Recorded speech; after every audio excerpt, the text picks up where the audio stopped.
Hi there, welcome to my channel. My name is Alyssa. I'm an artist. I live in Perth, Western Australia. If you're new to my channel, I have content just based on really what I'm interested in at the time. So I do a lot of, I guess, dream artwork and process videos, and yeah, I'm really into the spiritual element that comes forward in art making and artwork and connecting with that. So today I'm just going to be showing you a process video of a little art board that I did. It's about 30 centimeters, actually no, 40 centimeters by 30 centimeters, and it's a wooden artboard, and I used acrylic paint to paint it, so it's quite simple in terms of technique. But I wanted to focus on an idea that I've had thrashing around in my little head for a long time, and that is that when we create paintings or artwork, symbols just come up naturally in the same way that they do in the dream world. So even if you don't dream or you don't remember your dreams, this symbolism can be really accessed through creating art. And I don't think it's a new idea, but it's just one that I wanted to explore in this video, only because when I created this painting, it's got probably two paintings underneath, it was really just nothing was on my mind apart from to make a piece of artwork that I was mildly happy with. And so I wanted to really, in Jungian terms, amplify the symbols that are already contained in the artwork, and I thought it might be interesting. I find it interesting. If you find it an interesting idea, just follow along, and I hope you enjoy the video. Bye! So I'm using a wooden board here. This board has been painted over about 3 times, and that's why it's quite textured. I actually like the effect of that when I do paint over things again. I find it makes an interesting substrate, and I'm using Atelier acrylics, which I really like, and also a bit of Matisse acrylics, which are quite opaque and sort of thick to use, and I really like that. But I guess because I had no preconceived direction with this painting, it sort of just flowed fairly intuitively. I thought it would be a really good chance to explore this painting in terms of its symbolic content. So with that said, I think if you watched my video last time, I shared that I was doing an online course on Jungian dream analysis, and that's been a wonderful invitation for me to really dig down and explore the symbolic world more intentionally than before. And so I've really been trying to become more proficient at doing this. And it's been surprisingly elusive at times, because the world really does operate at its core in a materialistic way. It's sort of, the emphasis is always on rational or clear-cut, scientifically proven concepts, really. And these things are kind of given a lot more weight and value. So you really do have to kind of go against the tide of culture when you're looking at things symbolically. So I found that in looking at symbols in art, it's important to both let go of preconceived ideas, as well as valuing your own experience with an object or a subject or a symbol, whatever it is, it's a real tension that you've got to walk across. It's the intersection of these two opposites.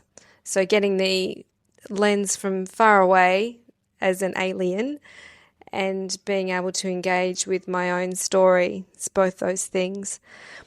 In Jungian terms, this is called association and amplification, and it's a way of interpreting images and stories that emerge in our dreams.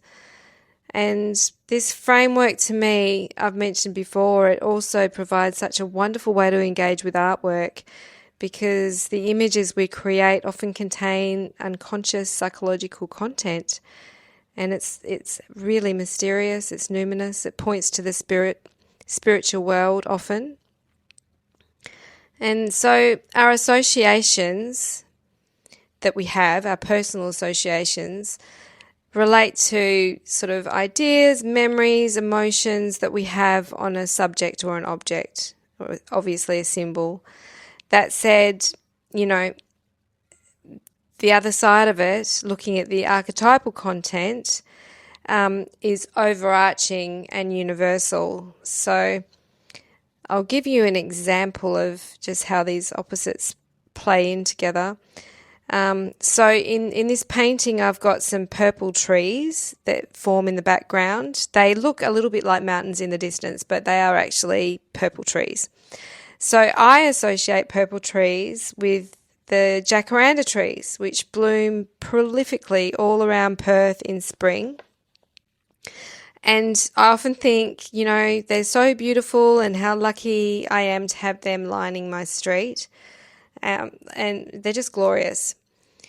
And there was also like a story, I think, on called Purple Snow, about how jacarandas, the flowers all fall at once and it kind of covers the ground in purple snow. It looks like purple snow. But on an archetypal level, like a tree is an archetype in itself. And it's got such a larger, you know, more overarching significance. It's linked to myths across cultures. You know, think of the tree of knowledge, the tree of life in the Bible, the Bodhi tree in Buddhism. I think in Norse mythology, trees symbolize a gateway between worlds.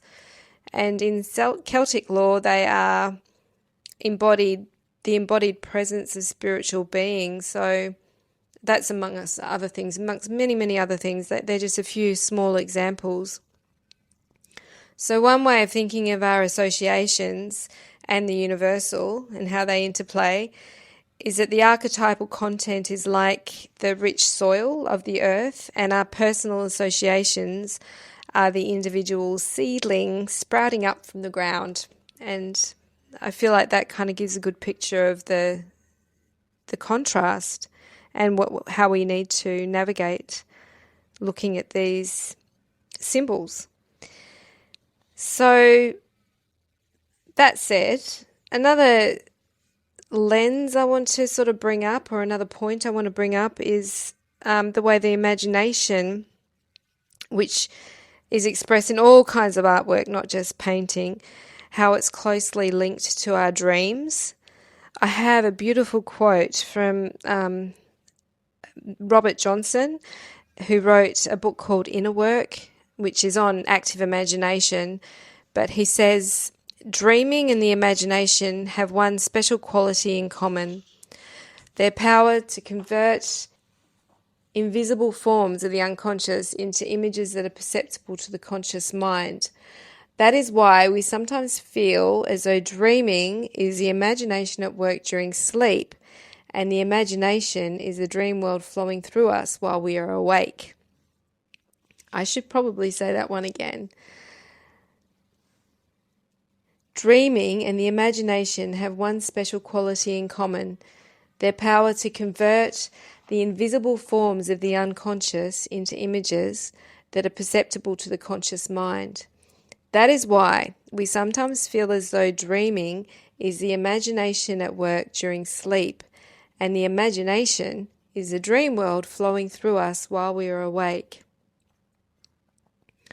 So, in this painting, I guess I just want to have a look at the symbols that are coming up. There's not all that many, but it has such a strong maternal kind of vibe to me, and you know, one of growth and renewal. So I titled this painting "When the Plants Start to Grow Again."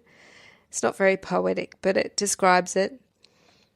And it really is sort of almost an ode to the season of spring, because spring itself has a life-giving quality, flowers in bloom, everything is in creation mode after the quietude and dormancy of winter.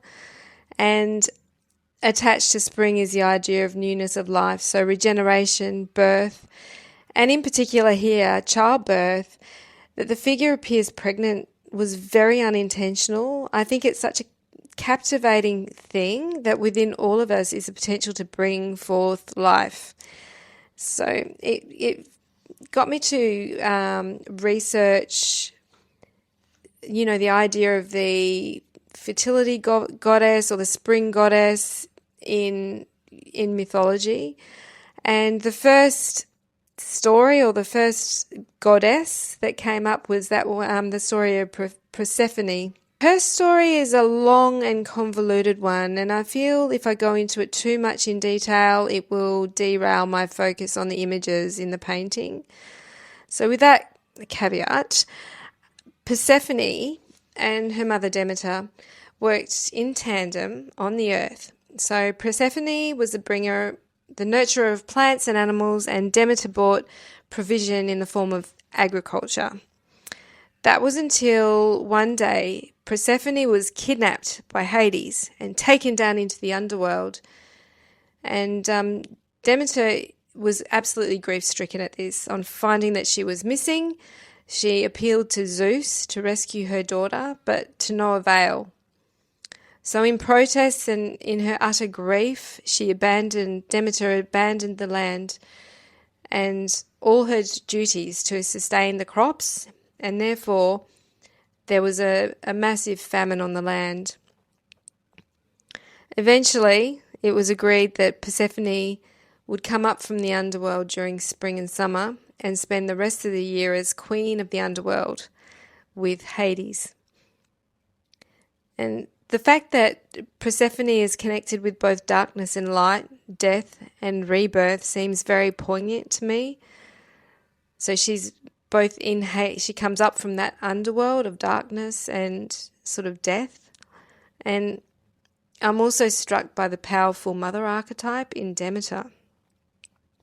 Her life-giving, nurturing quality was withdrawn as she desperately searched for her daughter whom she had lost. This was where her whole focus was. So she couldn't provide crops because her whole focus was on finding and rescuing her daughter. And it's not unlike, to me, in my mind, and this is where my own associations, it reminds me of the parable of the lost coin, where, a woman searched and searched her whole house single-mindedly until she found her coin. And when she found it, she was just so overwhelmed with delight. And I can look at this story from the standpoint of my own experience as a mother, especially that of Demeter. But for me, it becomes even more poignant again when I look at it from a really numinous point of view. Like when I look at it from the point of view of the maternal aspect of God, because I really have noticed lately that there's no sort of role models that we have as women for the divine feminine. There's not really an awful lot that we can look to. And so I think that when we find stories like this, we can draw out that almost earth mother overarching maternal care and how powerful it is, and that those attributes can be ascribed to God just as well as the masculine attributes. So for me, that's really powerful. And and there is a medicine in the picture for me in that way. So the other images were, obviously the flowers, which I love them as an archetypal image because they're delicate and they're beautiful and they carry the potential for life.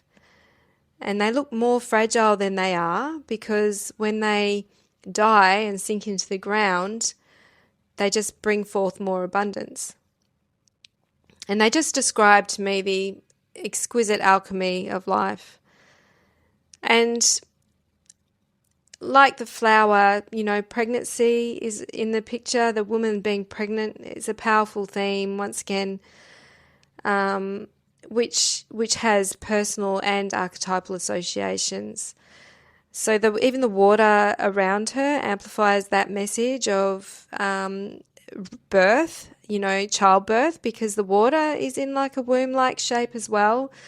And symbolically, water not only contains life, but brings sustenance.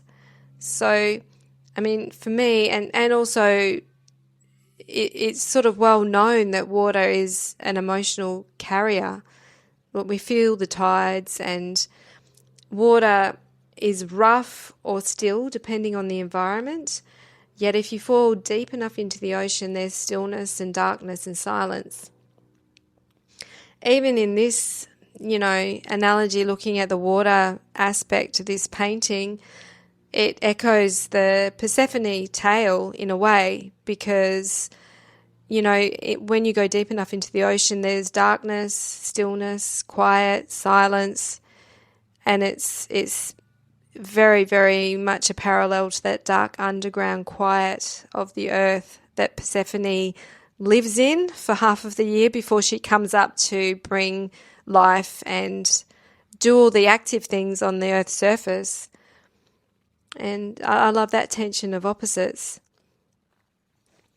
So anyway, that's pretty much just a little taster for me of trying to see artwork in terms of symbolic elements and taking it apart in terms of it is a living dream. It's a dream that is not a dream, but it's pooling from that same well that we have when we go to sleep and when we are in our own unconscious state. I think artwork does the same thing. So, as I think I said in the intro, when we don't necessarily remember our dreams, that there's that presence of the unconscious material is always with us, and it's always there, that we can access it and we can trawl its treasures, really.